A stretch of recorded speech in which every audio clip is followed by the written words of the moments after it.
నమస్తే. ప్రస్తుతం మనం అసెంబ్లీ ముందున్నాము. అసెంబ్లీ స్టార్ట్ అయింది. రాష్ట్ర వ్యాప్తంగా ఇప్పటికే అధికార కాంగ్రెస్ పార్టీ ఇక ప్రజా ఉత్సవాలను చేస్తూ ఉంది. ఈ నేపథ్యంలోనే ఓవైపు తెలంగాణ తల్లి విగ్రహ ఆవిష్కరణ, మరోవైపు అసెంబ్లీ సమావేశాలు మొదలు. ఒక్కసారిగా బీఆర్ఎస్ నేతలంతా కూడా కొంత టెన్షన్ వాతావరణం నెలకొల్పారు. సో అటు ఆదాని ఇటు ముఖ్యమంత్రి ఫోటోలు వేసుకొని వచ్చారు. So Adani Revanth bye bye అంటూ కూడా నిరసన వ్యక్తం చేసే ప్రయత్నం చేస్తారు. వాళ్ళని పోలీసులు కూడా అరెస్ట్ చేసే ప్రయత్నం చేస్తారు. ఒకసారి TPCC general secretary Charan Kaushik Yadav ఉన్నారు. సో మాట్లాడదాం. ఏంటి అసలు అసెంబ్లీ మొదటి రోజే ఈ రకమైనటువంటి నిరసనలు చూస్తూ ఉంటే ఏమనిపిస్తుంది? తెలంగాణ రాష్ట్రం ఆనాడు దాదాపు 50 సంవత్సరాల కళ నెరవేరిన రోజు డిసెంబర్ 9 అంటే తెలంగాణ రాష్ట్ర ఆకాంక్ష నెరవేరిన రోజు. ఎందుకంటే ఆనాడు యూపీఏ ప్రభుత్వము చిదంబరం గారు తెలంగాణ రాష్ట్రం ఇస్తున్నారని ప్రకటించిన రోజు. ఒక మంచి రోజు అసెంబ్లీ ప్రారంభం అవబోతోంది. ప్రారంభమైనప్పుడు అసెంబ్లీ లోపల ప్రభుత్వం సమాధానం చెప్పడానికి సిద్ధంగా ఉన్నప్పటికీ బీఆర్ఎస్ పార్టీ నాయకులు నిరసన వ్యక్తం చేసి ఏకంగా అసెంబ్లీ బైకాట్ చేసినట్టే తెలంగాణ రాష్ట్రంలో కాంగ్రెస్ ప్రభుత్వం సంవత్సర కాలంలో చాలా అద్భుతమైనటువంటి 160 అంశాలు నెరవేర్చింది. కాబట్టి ప్రభుత్వం సమాధానం చెప్తానికి సిద్ధంగా ఉన్నా కూడా ప్రతిపక్షంగా సమాధానాలు క్వశ్చన్లు వేయడానికి వాళ్ళ ఎలాంటి ఆన్సర్ లేకనే అదాని పేరు మీద బైకాట్ చేసే ప్రయత్నం బీఆర్ఎస్ పార్టీ చేస్తూ ఉంది. తెలంగాణ రాష్ట్రం హైదరాబాద్ ప్రపంచ నగరాలతో పోటీపడాలని చెప్పి ప్రభుత్వం భావించి తెలంగాణ రాష్ట్రంలో ఎవరు పెట్టుబడి పెట్టినా అది అదానైనా అంబానైనా బీఆర్ఎస్ పార్టీలో ఉన్నటువంటి 1445 కోట్ల అలా అకౌంట్లు ఉన్నాయి. వారు పెట్టుబడి పెట్టినా తెలంగాణ రాష్ట్రంలో కాంగ్రెస్ ప్రభుత్వం తీసుకోవడానికి సిద్ధంగా ఉంది. కాకపోతే కోని క్యాపిటలిజాన్ని మాత్రం వ్యతిరేకిస్తాం. చట్టబద్ధ వ్యాపారం బీఆర్ఎస్ పార్టీ చేసినా, కేసీఆర్ గారు చేసినా, లేకపోతే అదాని చేసినా, అంబానీ చేసినా స్వాగతిస్తానికి సిద్ధంగా ఉంది. వారు అధికారంలో 10 సంవత్సరాల కాలంలో కూడా అదాని డేటా సెంటర్ హైదరాబాద్లో ఉన్నది. అదే కాకుండా ఇక్కడి నుంచి హైవేస్ పోతున్నప్పుడు రాష్ట్ర ప్రభుత్వమే ల్యాండ్ ఇచ్చింది. అదే కాకుండా ఇక్కడి నుంచి కరెంట్ లైన్ పోతున్నప్పుడు అప్పుడు కేసీఆర్ గారే ల్యాండ్ ఇచ్చిండు. డిఫెన్స్ ఫ్యాక్టరీ పెడుతుంటే కూడా రాష్ట్ర ప్రభుత్వమే ల్యాండ్ ఇచ్చింది. మరి అదాని ఆనాడు వ్యతిరేకించిన బీఆర్ఎస్ పార్టీ ఈనాడు ఎందుకు వ్యతిరేకిస్తూ ఉంది అంటే హైదరాబాద్ అభివృద్ధి అవుడు కావచ్చు, తెలంగాణ ఈ 1 ఇయర్లో చాలా అద్భుతంగా ఫలితాలు కనపడతా ఉన్నాయి. కాబట్టి నిరుద్యోగం తగ్గుతూ ఉంది.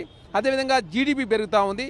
అదే ఇవన్నీ చూసి ఓరలేక కాంగ్రెస్ ప్రభుత్వం విసించే ప్రయత్నం బీఆర్ఎస్ పార్టీ చేస్తూ ఉంది. దానిలో భాగంగా అసెంబ్లీలో వచ్చి ప్రజల తరఫున మాట్లాడాల్సినటువంటి ప్రతిపక్షం అసెంబ్లీ రాకుండా అదాని పేరు మీద బైకాట్ చేసి కాంగ్రెస్ ప్రభుత్వం బదనాం చేసే ప్రయత్నం వారు చేస్తూ ఉన్నారు. తెలంగాణ తల్లి విగ్రహ విషయంలో కూడా చాలా రకాల పుకార్లు పడుతూ ఉన్నాయి. ఓవైపు ఏమో రేవంత్ కుటుంబ సభ్యుల ముఖ కౌలికలతోటి తెలంగాణ తల్లి విగ్రహం ఉంది. సో గతంలో ఉన్నటువంటి తెలంగాణ తల్లి విగ్రహాన్ని రూపు మార్చడం అనేది నిజంగా దురదృష్టకరం అంటున్నారు. ఏమంటారు? ఇప్పుడు గతంలో లాగా కేసీఆర్ గారు డైనింగ్ టేబుల్ మీద కూర్చొని ఇదే తెలంగాణ తల్లి విగ్రహం అని చెప్పేసి ఆనాడు తెలంగాణ సమాజాన్ని నమ్మించాడు. ఇక్కడ కాంగ్రెస్ ప్రభుత్వం డెమోక్రటిక్ వేలో చాలామంది ఉద్యమకారులు అదేవిధంగా అమరుల కుటుంబాల సలహా సూచనల మేరకు తెలంగాణ తల్లి ఏ విధంగా ఉంటుందనేది తెలంగాణ సమాజానికి తెలుసు. కాబట్టి తెలంగాణ సమాజం యొక్క ఏదైతే తెలంగాణ తల్లి ఉండాలని కోరుకుంటారో ఆ దిశగానే సెక్రటరీలో తెలంగాణ తల్లి విగ్రహాన్ని ఏర్పాటు చేస్తారు తప్ప మీలాగా డైనింగ్ టేబుల్ కూర్చొని కల్వకుంట్ల కవిత గారు లాగనో లేదా కల్వకుంట్ల కుటుంబంలో ఉన్నటువంటి మహిళల పోలికలాగో తెలంగాణ సమాజంలో ఈనాడు ఏర్పాటు చేసే తెలంగాణ తల్లి విగ్రహం ఆ విధంగా లేదు. ఒక సాధారణ గృహిణి ఏ విధంగా ఉంటుందో తెలంగాణ సమాజం ఒక మహిళను ఏ విధంగా అయితే ఉంటుందని చెప్పి కోరుకుంటారో ఆ విధంగా మాత్రమే తెలంగాణ తల్లి విగ్రహాన్ని సెక్రటరీలో కాంగ్రెస్ ప్రభుత్వం ప్రారంభించబోతా ఉంది. దాన్ని కూడా రాద్దాంత ప్రతిదీ రాద్దాంత తెలంగాణ ప్రధానంగా తెలంగాణ తల్లి కాదు కాంగ్రెస్ తల్లి. సో సచివాలయంలో బంధింగ్ చేస్తారు తెలంగాణ తల్లిని. రాజీవ్ గాంధీని ఏమో బయట విగ్రహ ఆవిష్కరణ చేసినారని చెప్తా ఉన్నారు కవిత గారు. 10 సంవత్సరాల కాలం పాటు మీరు తెలంగాణ తల్లి విగ్రహాన్ని పెట్టింది మీరే కదా. తెలంగాణ రాష్ట్రంలో 10 సంవత్సరాల కాలం పాటు విగ్రహం పెట్టలేదు.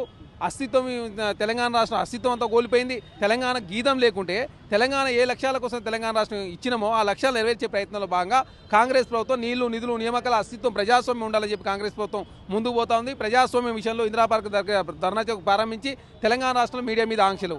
అస్తిత్వం అంటే టీఎస్ ప్లేస్లో టీజీ, అదే తెలంగాణ గీతంగా అందశ్రీ గారి గీతాన్ని, గద్దర్ గారి జయంతి వర్ధంతి, వీరనారి సాగరైలో పేరు యూనివర్సిటీ, అదేవిధంగా తెలంగాణ తల్లి విగ్రహాన్ని కాంగ్రెస్ ప్రభుత్వం ఏర్పాటు చేస్తుంటే చూసిలేక కాంగ్రెస్ ప్రభుత్వం విసించే ప్రయత్నమే తప్ప మీరు అసెంబ్లీకి వచ్చి అడిగితే కాంగ్రెస్ ప్రభుత్వం సమాధానం చెప్పడానికి సిద్ధంగా ఉంది.